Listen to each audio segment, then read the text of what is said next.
Hey, I think I'll go ahead and get started. It looks like people are rolling in. Good afternoon. Good afternoon, everyone, and welcome to an exciting present. Apologies for the siren. Welcome to an exciting presentation and a conversation with the museum at FIT curator, Dr. Colleen Hill. Before we get started, I would like to thank VCU's Department of Media, Art and Text, and Fashion Design and Merchandising for co-sponsoring this event. I'm really grateful for your support for this project. And I want to give a special thanks to Alexis Fink for deftly guiding us through every aspect of putting this event together. Now, I want to introduce our special guest, my friend, Dr. Colleen Hill, who is with us today from New York, where she is a senior curator of costume at the museum at FIT. Since joining the museums in 2006, Dr. Hill has curated or co-curated more than a dozen beautiful and truly thoughtful exhibitions, including fairy tale fashion, ravishing, the rose in fashion, reinvention and restlessness, fashion in the 90s. She has also authored or co-authored multiple books on fashion and has contributed to numerous other publications. And we are so grateful to have her here with us today to speak about her current exhibition, Fashioning Wonder, a Cabinet of Curiosities, on view in the museum's special exhibition galleries until April 20th. Dr. Hill, take it away. Thank you. And I apologize for the sirens. That was me because I am right off 7th Avenue. So, apologies for that. Um, can everyone hear me and see the presentation? Are we good? Okay. Yeah. Great. Let me start this. All right. Well, thank you, Kristen, and thank you, everyone, for being here today. I really appreciate it. This was a project that I developed working on my PhD at the University of the Arts London. And so I wanted to not just share information about the exhibition itself, which I will certainly do, but give a little bit of background into how I came upon this idea and developed it in a really unique way based on this very particular PhD study. So, some of you may be familiar with Cabinets of Curiosities. For those of you who aren't, I'll give a very brief overview to their historical context, which is that we can essentially consider them to be early museums, precursors to the modern museum. And they were collections primarily developed by men in Europe from the 16th through the 18th centuries. And they usually contained a variety of natural specimens and also human made artifacts. And there have been a lot of interesting references to cabinets of curiosities in more contemporary modes of display in fashion and art museums and otherwise. And of course, some of you may be familiar with this beautiful display from the Alexander McQueen Savage Beauty exhibition, first at the Metropolitan Museum of Art, and then, as we see here, in expanded form at the V&A. And McQueen himself was definitely interested in cabinets of curiosities. We know that he owned at least one book on the subject in his personal library. And I was really captivated by this mode of display. My disappointment in it, if I can be so bold, is that it didn't really dive into how these objects connected directly to the idea of the cabinets. It just kind of gave this general overview of the concept and the aesthetics of these displays.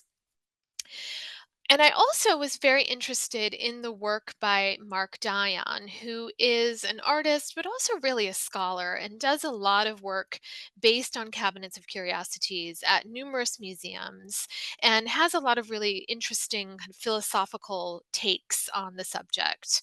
But what I found particularly fascinating about Dion's work is that he often works with other institutions and their permanent collections. So, a lot of the times, including this example, when you see his beautiful installations, they read both as installations, as his own artworks, but they're also highly collaborative and using objects that he found at his disposal within these existing collections. And being part of a museum with a collection of about 50,000 objects, all fashion related, I was really curious as to how I could craft something similar using examples only of fashion.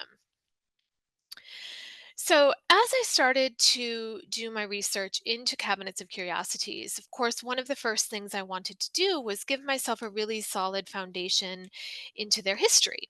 And the easiest way to do that was to look at extant catalogs, of which there are actually quite a number in various languages, a lot of Italian, and a lot of these are up on archive.org. So I started this PhD in 2018. And of course, a couple of years later, we were all figuring out ways to do our research and basically live our lives from home. And so I really had the chance to dive into these catalogs, to translate them, to figure out what was collected where. And as I had suspected, there were a lot of examples of fashion objects within these collections. And this is something that, although other historians had touched upon this idea, it wasn't something that anyone had focused on because fashion historians hadn't really tackled the subject. And so this was an early example of a finding that really helped to cement the idea that fashion objects were perhaps more important than we thought they were. Um, a lot of the human made artifacts within these collections were collected from around the world. They were global artifacts. And I'll talk a little bit more about that as we move forward. But what some of these European collectors were thinking was that these fashion objects from other parts of the world were really a way to understand and appreciate other cultures. So I've included this example of a pair of shoes from the collection of Lodovico Moscardo, who was a Veronese nobleman. And he had a really vast and important collection. And of all of the catalogs that we can view today, his was really quite heavily illustrated and really verbose. He had a lot of descriptions of his items. And what I found really fascinating was that he included this pair of shoes among his most treasured objects, because essentially anything he thought was the most important or valuable to his collection would be illustrated. So he not only illustrated this pair of shoes, he also describes them at length. He talks about how a collector earlier in the 16th, or excuse me, the 17th century had a similar pair in his collection. And he also includes a footnote. So he's actually citing where he got some information about these shoes. So he's not only giving some historical context, underscoring that collectors were looking at each other's collections and catalogs, but also he talks about how beautifully these were made. He says they're Indian. They very well may be, but I'll again talk about how a lot of these catalogs misidentified things. But in any case, he says that the shoes are really beautifully made and that they surpass the craftsmanship of any Italian. And of course, this is coming from an Italian collector. Italians are still known for making beautiful shoes. So this is really a compliment. And it gives a sense of how treasured these fashion objects were. I've also included this engraving of Manfredo Sitala's Cabinet of Curiosities. This is very likely a bit of an exaggeration. This is probably a kind of fantastical version of one of these cabinets. But nonetheless, it gives a sense of what collectors wanted these spaces to look like. And it's important to note that the cabinets could be a freestanding piece of furniture, they could be a room full of curiosities, or they could be several rooms. And all of those things were referred to as cabinets. So I've included this illustration not just because it's beautiful, but because it has something quite specific that I was able to eventually track down in my research. So, to the right of the engraving, there is a feathered cape, and it is very likely the cape that you see here, which I managed to go see in life. on some of my studies, and it has been really beautifully preserved. It's a feathered Brazilian cape from the 16th century, and it's just really fun to be able to make these connections between these really early collections and underscore the point that some of these objects made their way into later public museums. And this also goes for the Ashmolean. The Ashmolean Museum in Oxford was founded on one of the most important collections, hands down, in the history of cabinets of curiosities. It was owned by John Tredescant and his son, also named John. And the second John Tredescant sold his collection that had been built by he and his father to Elias Ashmole. And this was the collection that was used to found the Ashmolean in Oxford. And quite fascinatingly, this collection is quite well intact, including many of the fashion objects, which the Tredescants had many of. So, again, early in my research, particularly when we were able to travel more freely, I was able to actually go and view these objects not just as a scholar looking at things that are tucked away in the permanent collection, but this is actually part of an entire display on these early collections from the Tredescants that was really beautifully done and very fascinating. But in addition to this in depth historical research on fashion objects in the cabinets, which is something, again, that no one had really done in depth, I also was able to work with a psychologist who helped me to explore the idea of curiosity and psychology. And this is where a lot of the ideas for the way that I constructed, organized, and curated the exhibition came from. Essentially, as I started to delve into definitions of curiosity through the lens of psychology, I realized that there were a lot of really interesting overlaps between curiosity and what we as curators or museum professionals hope to evoke within our exhibitions. And so, even though this is a very kind of simple outline of those ideas, I think you can very easily see, of course, we want people to explore, we want people to investigate, and all of these things sort of by extension end up in ideas like interest and attention. And of course, we want people to enjoy the exhibitions and sustain their interest as they go through. So, this was a really interesting angle that I was able to come back to through reading a lot of psychological articles and figuring out how I might be able to apply some of these principles to my work. I also had the advantage for the first time of doing what's called front end evaluation, which is essentially working with a group of volunteers prior to the full planning of an exhibition and asking them a series of questions or working with them in a sort of workshop capacity to figure out best strategies to get the results you want in an exhibition. And of course, one of the things I was very cognizant of was that many people might not be familiar with cabinets of curiosities unless you perhaps have an art history background or a museology background. These may be unfamiliar to you as a concept initially, but once you talk to people, they generally know what you mean. So I started with a series of questions about how much people knew about the cabinets, what they would expect in an exhibition about cabinets of curiosities, and I ended by having each participant look at a series of 10 objects. I gave them only what you see here, this image and very basic information on what these objects were made from. And I had people ask questions if they wanted to, but they were then asked to rank these objects by their level of curiosity and give me some idea as to what made them curious about these objects or not. And this was a really effective way to get a sense of how much I needed to include about the cabinets and also kind of what people were looking for. And again, I'll come back to how this really affected my work in a few moments. And then finally, I was really interested in piquing my own curiosity within this curatorial project. I've been at the museum at FIT for nearly 20 years, and so I'm very familiar with the collection and what it contains, with a few exceptions. And one of those exceptions was our jewelry collection, which, to be perfectly honest, has not been something that has been very mindfully curated in the past. It was just kind of an assemblage of objects.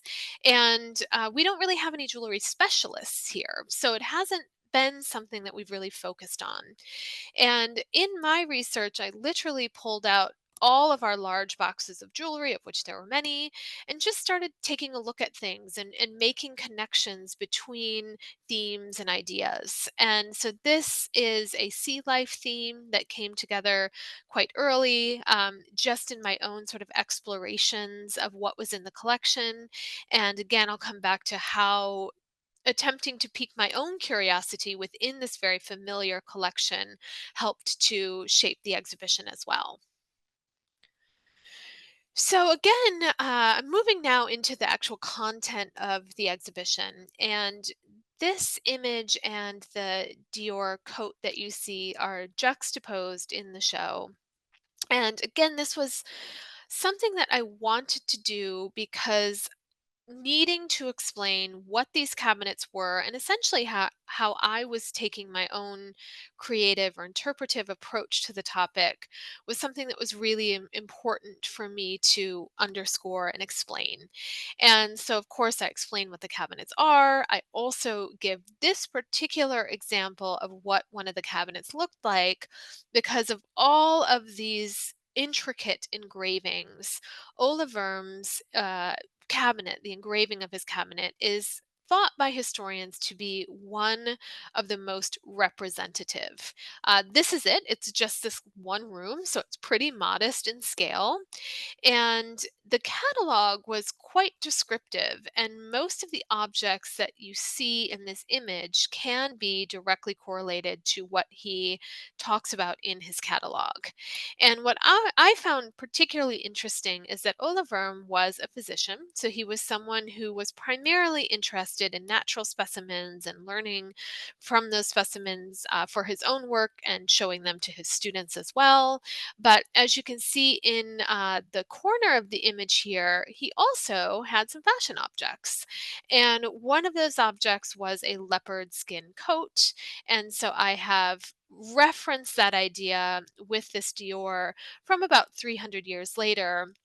Not something that most of us would want to wear today, but that was certainly a symbol of power during the 17th century and even up to the time that Dior was creating this coat in the mid 20th century.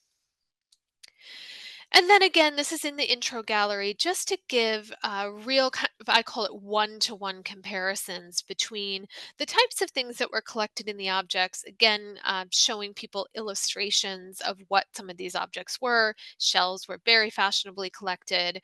And then some of the fashion objects I've selected to pair with those that really kind of give the same idea visually. And finally, in the intro gallery is a section where I address the problematic history of the cabinets.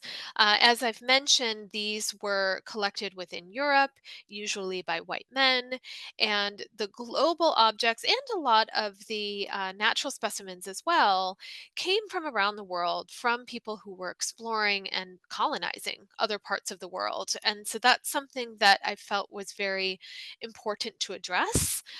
Although the fashion objects were usually revered for their beauty, for their craftsmanship, for this idea that we could understand other cultures, there is still a lot of darkness to how these objects were collected and why. So I addressed that with a couple of objects here.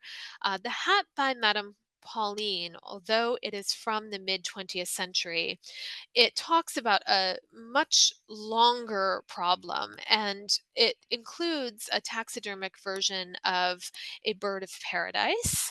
And birds of paradise were especially common within the cabinets of curiosities. They were essentially the favorite, most coveted bird.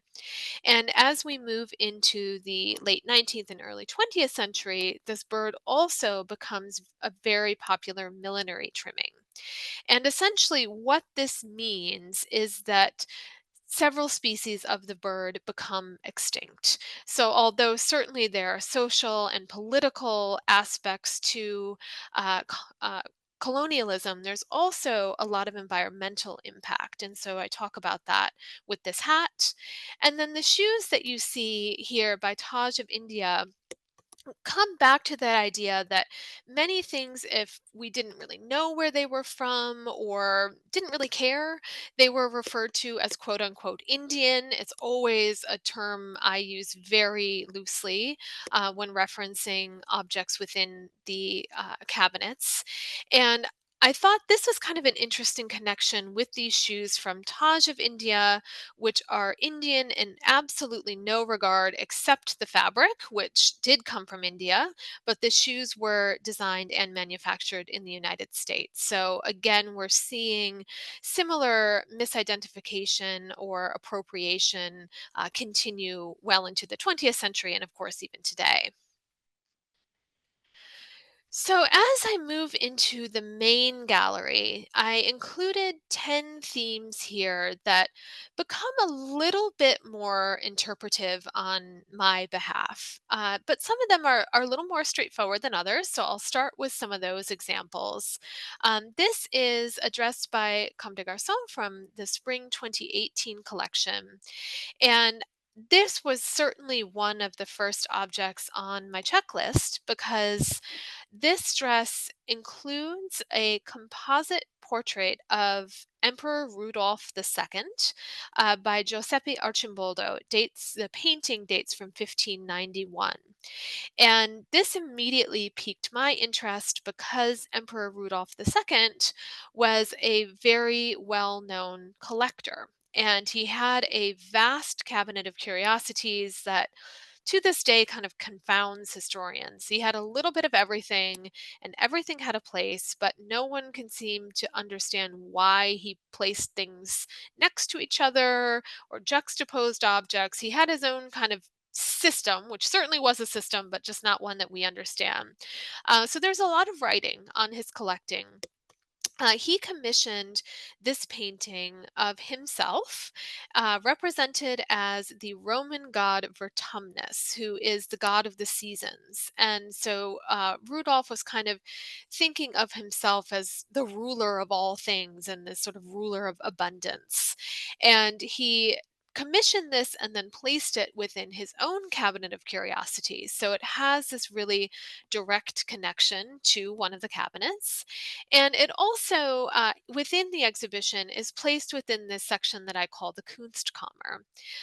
Some of you may be familiar with the term Wunderkammer, which is the German term for Cabinet of Curiosities. It translates more literally to Wonder Room or Room of Wonders. The Kunstkammer could be part of the Wunderkammer or it could be a separate thing, but it is very specifically an art cabinet. And already by the 17th century, the idea of collecting paintings in particular becomes quite prestigious. And so, in this section, which includes 6 objects, 3 more on the other side from what you see here, I have included a number of designs that feature canonical artwork, specifically painting used in fashion. So, again, it's a bit more of a straightforward translation of the idea from the Kunstkammer or Wunderkammer into the realm of fashion. And I consider another more straightforward approach to be what I call the specimens cabinet. And of course, natural specimens, as you've seen in a couple of images already, were really popularly collected within the cabinets. They were often used both as objects of beauty, but more specifically as objects of learning. And this is the idea that scientific advancement during the period of the cabinets, the 16th through 18th centuries, is really profound and really important. So I included examples like this Tom Ford dress. This is brand new to our collection, really beautifully beaded painted and embellished. And my favorite part, as you can see from our multiple angles here, is the horsehair mane that runs down the back. So again, a beautiful but kind of straightforward reference to a natural specimen. But I also thought about how I could play with objects in terms of display so that they would not always have to reference natural specimens in their own design, but the way that we show them makes that connection clearer. And so this was an idea that I had early on of suspending earrings in glass jars so that we really get this sense that you're looking at specimens within some kind of museum like display. And then one of my favorites as I was walking through the collections, of course, I'd been working on this exhibition for years. And so I kind of started to think of everything as a curiosity or a specimen. And one of the sections in our collections that I came across was the storage of our Fortuny gowns. And the Fortuny gown here is on the bottom shelf, right in the center, that sort of beige or pale green object. And if you bought a Fortuny gown, which is made of very finely pleated silk, if you bought one of these from Fortuny themselves, they would tell you to maintain the pleats that you had to first twist and then coil the gown. And that is, in fact, the way that many museum collections still store these objects. So, if you're looking at a bright fuchsia example, it probably doesn't look like a mollusk or a shell. But if you're looking at this example, it does. And so, again, I started to think about ways that we could display things that evoked a natural specimen, even though the Fortuny dress, in and of itself, has absolutely nothing to do with that. And of course, the way that it's displayed in the exhibition is actually great for the garment because this is the way we keep it in storage. So it's actually even a little better than dressing it on a mannequin for a couple of months. And then here is the full range of the specimens cabinet. So it's a little hard to see. I'll show you an image at the end, but the exhibition is really designed so that you have to explore. So on the far right, you see that little protrusion from the wall. That's the window that we just looked at. So that's on a black wall. You walk in and see this window. You go around the corner, and here's this open space with some of our dressed mannequins.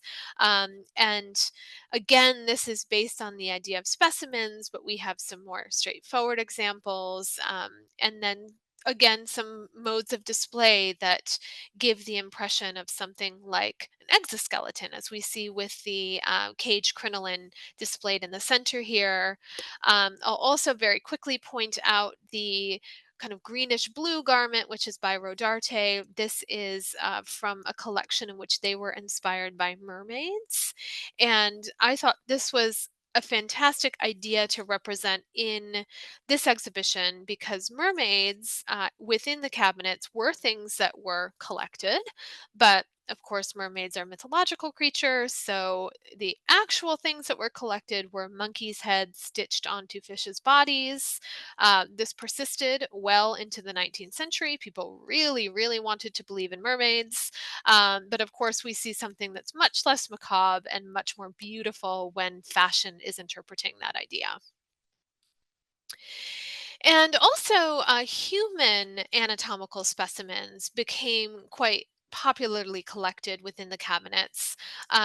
There were some really interesting and beautifully illustrated encyclopedias of the human body that were published in the 16th century that really helped to spark some of these collecting principles. And again, this idea of just learning more about the world and about humans.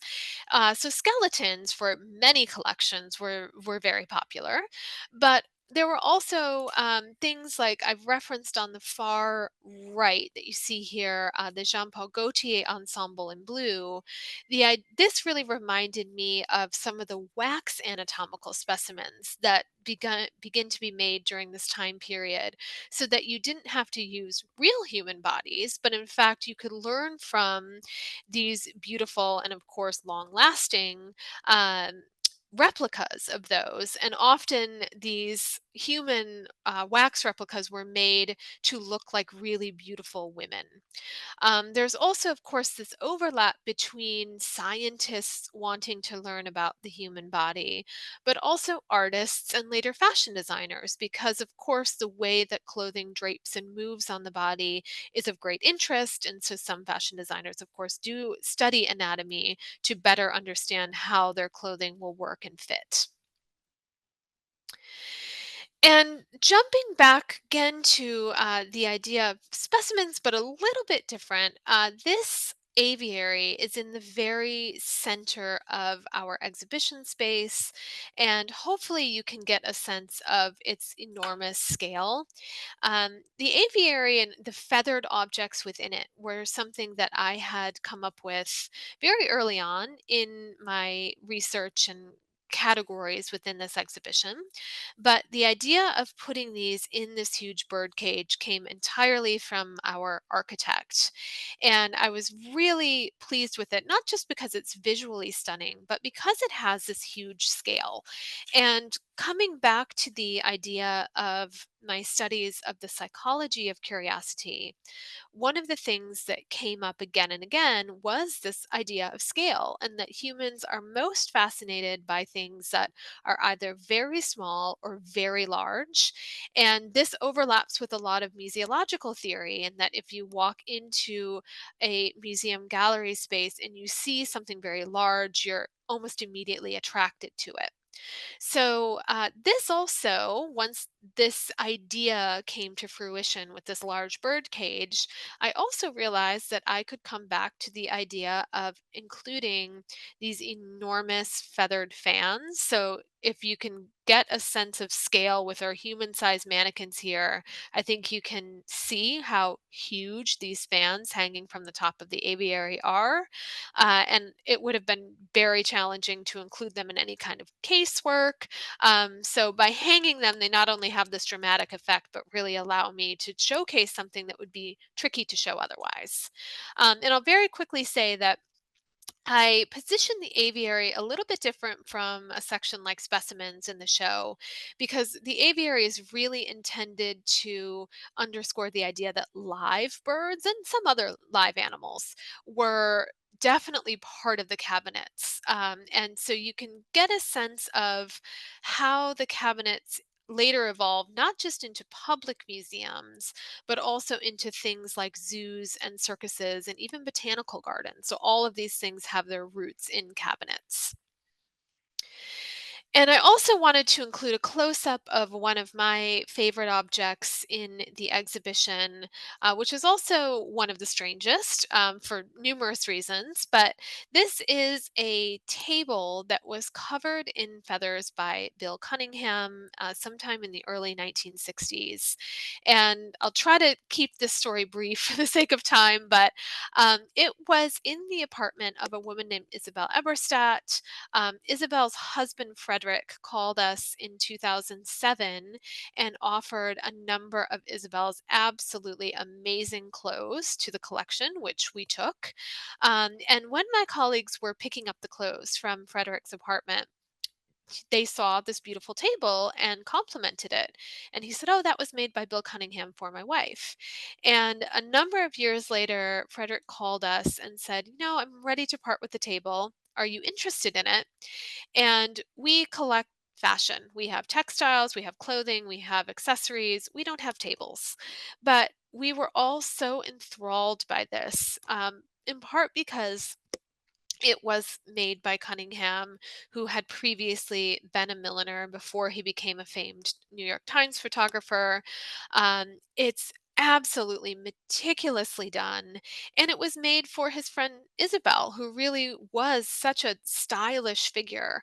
And so we took it, and we have all loved it and never had a chance to show it before now. So I really like to point that out in all my tours and press, because I think it's such a special and truly one of a kind thing. So, coming back to the idea of speaking to people about what they expected to see in a cabinet of curiosities, that was a really interesting and really fun exercise for me because I started to realize after about two or three interviews that people were saying a lot of the same things. And so I actually made a document that had a list of keywords. And one of the keywords that came up again and again was craftsmanship or artisanship. And people giving me the idea that what they love to see in fashion exhibitions is how things are made and beautiful techniques in fashion. So, as you can imagine, with a huge collection of a lot of really beautifully and intricately made objects, this was not an easy feat to select just a few here. But I finally decided on a number of different techniques that also, in one way or another, relate back to what was collected in the original Cabinets of Curiosities. So, for example, kind of central there, that trapunto piece by Giorgio Armani with the black culottes references samurai armor, which was certainly something that was collected within the cabinets. And we also have a beautiful dress on the far right by an up and coming designer based here in New York at the moment named John Com, and he is of Plains Cree heritage and references that regularly in his work. And considering that many of the early cabinets had a lot of pride in collecting clothing from the so called New World, from indigenous North Americans, I thought this was a way to bring in a more respectful and ethical nod to those early collections of fashion. And also, coming back to the idea of artisanship and scale, uh, one of the things again that fascinates people are miniatures, and that's something that a lot of my volunteers mentioned as well. They love to see things at small scale. So I included on the left here a number of miniature objects, some made just to be cute in miniature, others as salespeople samples. And also to the right, I have a number of fashion related tools. And that was something that came to me a little bit later, but a lot of these early cabinets collections did include tools that were not only used to make some of the objects within the cabinets, but were also objects of beauty in their own right. And I thought some of these fashion examples had the same appeal. And then to get into some of the sections that are perhaps less expected, even among those who may know more about cabinets. One of my favorites is the illusion section, and I've included a number of accessories here that are meant to look like other things or have this kind of trompe l'oeil effect. Again, there's a bit of psychological research behind this. Even if people can look at these objects that are meant to represent something else and understand what they're looking at. So, for example, if you happen to look at the object hanging on the right and you say, oh, that's a hat that's meant to look like a hat box, you are nonetheless usually drawn to look at these objects more closely, even if you understand what they are. And of course, this idea of close looking and really being absorbed within the objects was something I hope to accomplish within the cabinet or within my cabinets. But also, the idea of illusions came to me because early in my research, I went to Uppsala, Sweden, where there is a really fantastic freestanding, almost completely intact, huge cabinet of curiosities with about 1,000 objects. And a few of them were on display, including what was called illusion gloves. And they had no other context, just a simple tombstone label. And I said, "What are illusion gloves? How strange." So, as I continued my research, I found that illusion gloves were a 17th century gag. So you would go to someone's collection, you would be encouraged to try things on or handle things, and someone would hand you this pair of gloves and say, try these on. And they would be stitched shut, which apparently was hilarious at that time. But it also, to me, underscored the idea that I wanted this exhibition to be educational, of course, but also to be entertaining. And that's very much what the cabinets were about. And so this is our section where we have is kind of the interior of this illusions cabinet. And I've included all trompe l'oeil objects here, but done in different ways. Everything from the way something's constructed to how it's printed, some of its embroidery or other kinds of embellishment. And in the very center, that black and white or tones of gray dress that you see is by Ralph Rucci. And as you can see from here, it has this print of an oversized woman's face. If you look at this up close, you have no idea what it represents. So you actually have to continue to kind of back up from the object to see the image that's printed on it. And that was exactly the experience I had in the collection. So I thought that would be fun to share. I'll also very quickly say this section is on timed lighting.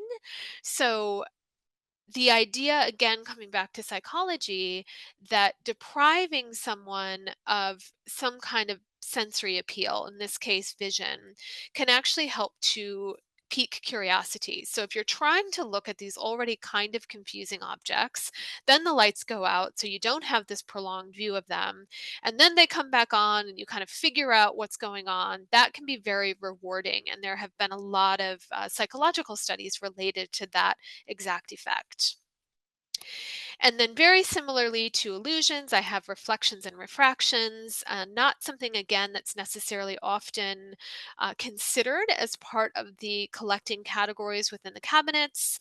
But in fact, mirrors were still luxury items during the era of the cabinets. We also have things like prisms. The camera obscura was invented at that time. And so I've included a number of objects that either have these kind of kaleidoscopic or repeat or op art kind of images, have some sort of kaleidoscopic appeal to them or holographic material, and of course, mirrors themselves. And we also, of course, created this space with a series of mirrors around the cabinet so that you can kind of get these infinity views of some of the objects. The Vanitas was something that I just thought would be quite fun to put together. Again, exploring the accessories in the in our collection, and the Vanitas was, of course, a style of painting that was quite popular, particularly in the Netherlands during the 17th century, and it was really. These images, these paintings were full of symbolic objects that were referencing the transience of human life and its vanities. And I thought the transience of fashion and the vanities related to that made a kind of interesting connection. So I've included a number of fashion accessory objects here that reference the type of things that were in the Vanitas paintings, the symbolism of the butterfly as renewal, of course, the skull as the transience of life, everything like to the shell, which could represent wealth, or feathers representing hope. So I've included a number of kind of fun accessories in that regard. And another section that I've referred to as What Is It? And this was again just a way to reference the idea that when people came to these early cabinets, they were encouraged to really interact with objects and have fun. And in some ways, knowing what something was, even if it was a bit obscure, would help to showcase that you were a very learned person, but also not knowing what things were and being curious and finding new objects was certainly part of the experience. So I have 13 obsolete or older fashion accessories here, that I encourage people to first view and consider what they might be before lifting a panel that covers the label, as you see one of my colleagues doing here. And that, of course, gives you the information about the object, but also gives you an image and a little more context as to how it would be made or used. And then finally, the last section I'll reference here is called the senses, and it relates a little bit to what is it? They're kind of adjacent in the gallery. But what I wanted to get at here was that again, this interaction with objects within the cabinets was really essential. These were not yet public spaces. So, if you had scholarly or social credentials, you may be able to visit a cabinet. The Tredescants were actually very ahead of their time and that they would allow the public in for a small fee, but that was very rare. So, for the most part, you had a really intimate experience with these objects as a visitor, and you were encouraged to touch them and listen to them and really engage with them. And for so many reasons, we can't do that in contemporary museum exhibitions. So I've come up with a few ways to kind of skirt around that. One of them, as you see on the left, is the idea of drawers of accessories that can be pulled out. So what my colleague Gladys is looking at there is that sea life drawer that I showed you earlier, that exploration of the jewelry in our collection led to one of these themed drawers. These are under plexi, so you cannot touch them, but you can definitely get very close to them and enjoy them visually. In the middle there, my colleague Pepper is touching a muslin replica of a late 1940s Malina dress that's just adjacent. That one is behind plexi. And a wonderful graduate student named Catherine Shark created this muslin replica for us so that people can interact with these 8 capacious pockets that run around the perimeter of the dress. But also, this will be up for 2 months. People are encouraged to touch the dress. We know it will get dirty. We know it will disintegrate. And that's very much a part of the point because it underscores why we don't interact with museum objects in this haptic way nowadays.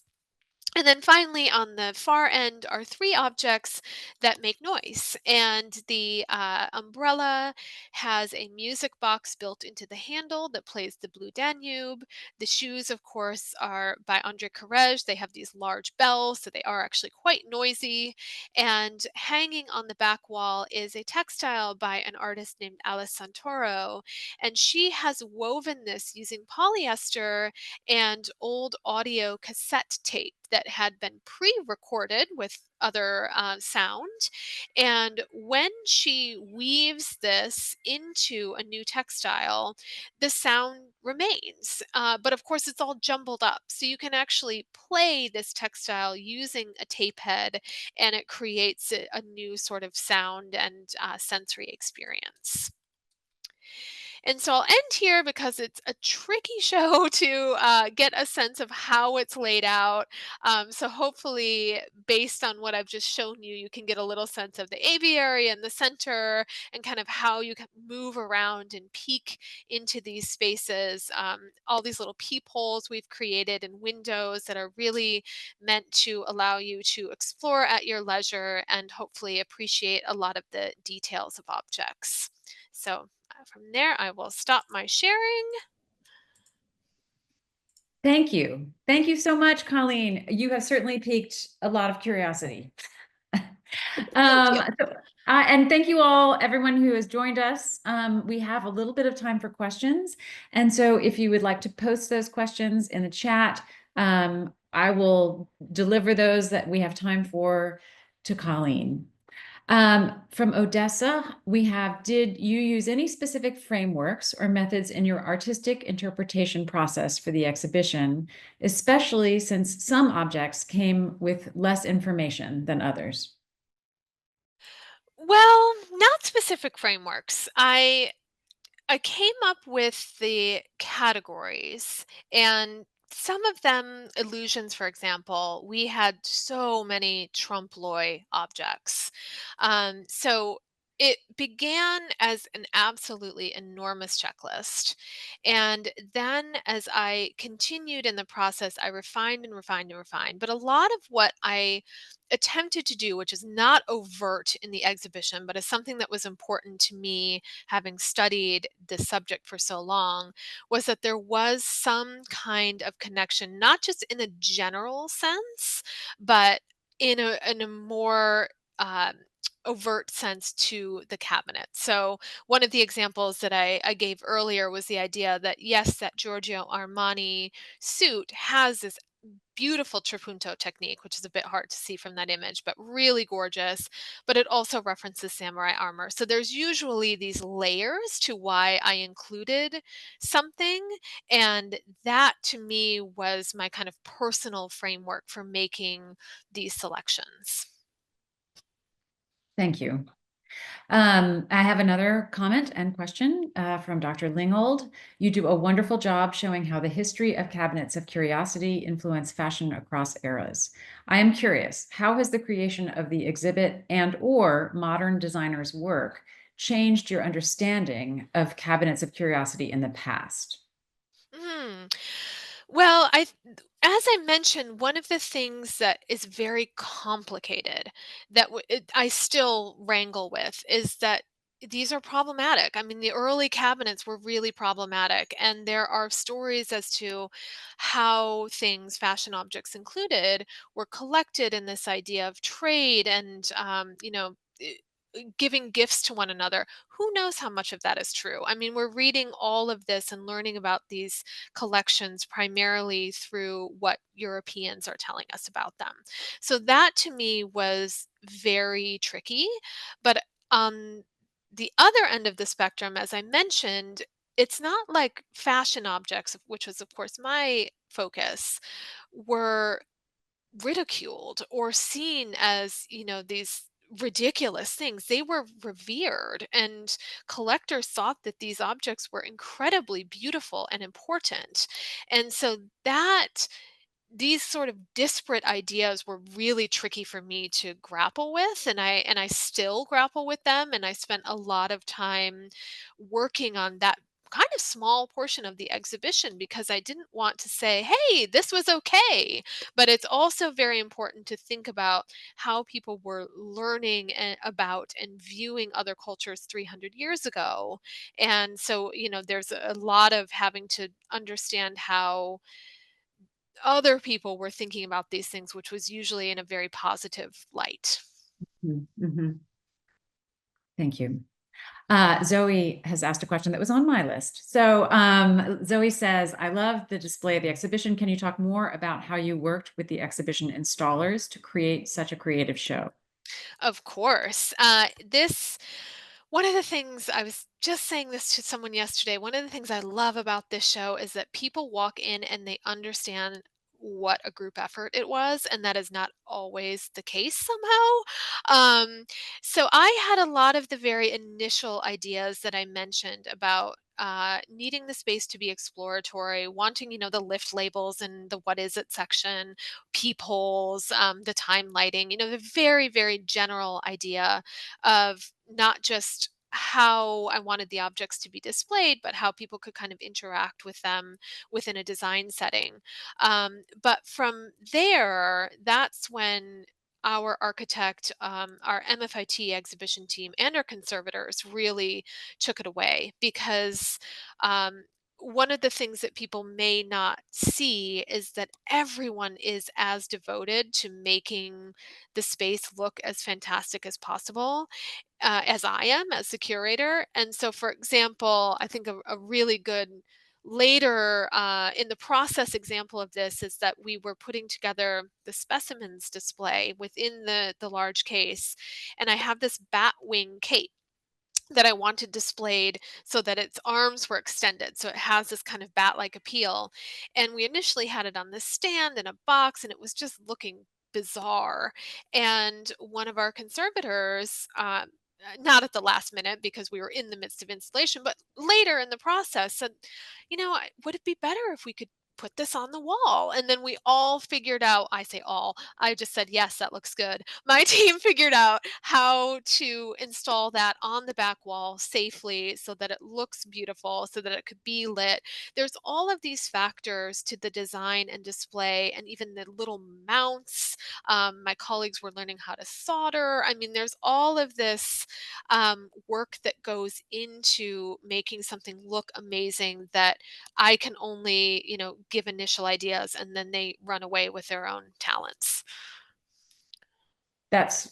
all important things for us to think about because people don't always know what goes into the making of one of these. How many hands go into the making of one of these exhibitions? So I want to jump off from that in sort of a similar direction because I know that many members of our audience are VCU students who might be thinking about a career in museum curation. So I wonder if you could just speak a little bit about your professional path and what steps were critical to get you where you are today. Sure. I started many years ago as an art history and studio art student. I decided to come to FIT to study in the MA program for Fashion and Textile Studies. And it was already a great program, but the field of fashion studies wasn't even called that. I don't really remember when we started calling that, but it wasn't really something we used as a term regularly. It was not nascent, but it wasn't nearly as developed as it is now. And I learned a lot of the practicalities of museum work, specifically with fashion and textiles, and that program, of course, fashion history. But I had the really great fortune of, in my last semester, being in an exhibition related course with the woman who is now the museum's deputy director, Patricia Mears. And it was the last course she ever taught. She and I got along really, really well, and I love that she was kind of like I will be in a moment, very straightforward about the realities of the field and museum life, and it's what can be its difficulties. And so I was really lucky when I graduated that she contacted me and said, "There's a position open in the museum. It is part-time secretarial, but I think you should take it because you will meet everybody. You'll be able to do the work very quickly, and then you can do other kinds of work." And that's exactly what happened. I took this job. I can't remember how many hours a week, maybe 17 hours a week or something. And I just did anything anybody asked me to do. And I learned a lot about what every department does. And I think that's really critical because, particularly as a curator, because you are generating ideas for projects and really kind of being the project leader on those, there can be this sense that it's all about you and these projects exist because of you and that you're really busy. And in fact, everybody is really busy and everybody is critical to this work, and their talent really helps to supplement yours. And so I did a lot of work with everyone part time, had another part time gig, and then eventually was able to transition into a full time curatorial position about a year later. But I was very young, so it felt like 10 years, and have been in this job ever since. But one of the things I always like to tell people,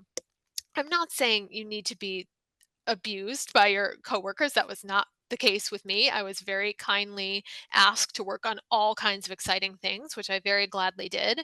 But I think one of the things I always recommend is to try to be in the right place, because if you are interested in working in a particular museum, you're probably not going to get the job you want right away. But if you can make yourself known and do the work that will be helpful and also works for you, um, that's a really good way to start. Just be open instead of being very rigid about, I just graduated, I need to become a curator. It doesn't really work like that. And I don't think it works like that for many people. So just kind of making yourself known and being a help in whatever that looks like is a really good way to start. I think that's great advice. Thank you. Will there be a catalog for the show? No. No. It was a very, very long PhD thesis, like 630 pages or something, which is all process based. So, of course, all of our exhibitions have all of this thought behind them always, but this was like the most like, A to Z. everything has to be backed up. Sometimes in curatorial work, you're like, I want to do this. And you don't have to say, like, here are the 10 sources that say this is a good idea. That's what the thesis is. So no one wants to read that but me. And it's a tough thing to turn into a book. So I have just stuck with the exhibition for this Well, we're for this one. grateful. We're grateful for the exhibition. Alexis, I'm wondering, we're at time, but I've got two more questions, and I don't know, Colleen, if you have time. Sure. Can we stick around for another 3 minutes? Can Yeah, this? I think that should be fine. Okay. All right. If we get cut off, thank you all so much for joining us. But I'd love, these are great questions. So Valentina asks, which techniques did you use to include multisensoriality in the section, the senses? Was this developed also in order to address sensory disability? It was in part, yes. In addressing your latter comment, I did work with someone who was actually someone I interviewed early on, the volunteers that I spoke to, who was very much working in that realm, and they had some suggestions, including things like replicas, which seems like a pretty straightforward thing to do, but people have really enjoyed it. So the idea of the pull-out drawers is definitely part of haptic experience within museology. You cannot physically touch the objects, but it's adjacent to that. There is, of course, a muslin replica which you can touch, and there are four objects that the sounds have been recorded that you hear when you stand under an audio cone.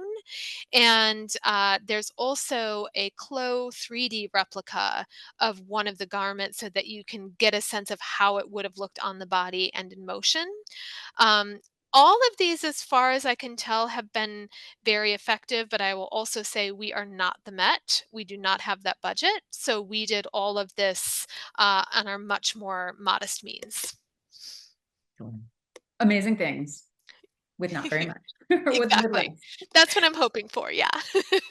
So let's see, final question from Janine. What a gorgeous exhibition and talk. Were you at all influenced by Peter Greenaway's work, early 2000s in Rotterdam?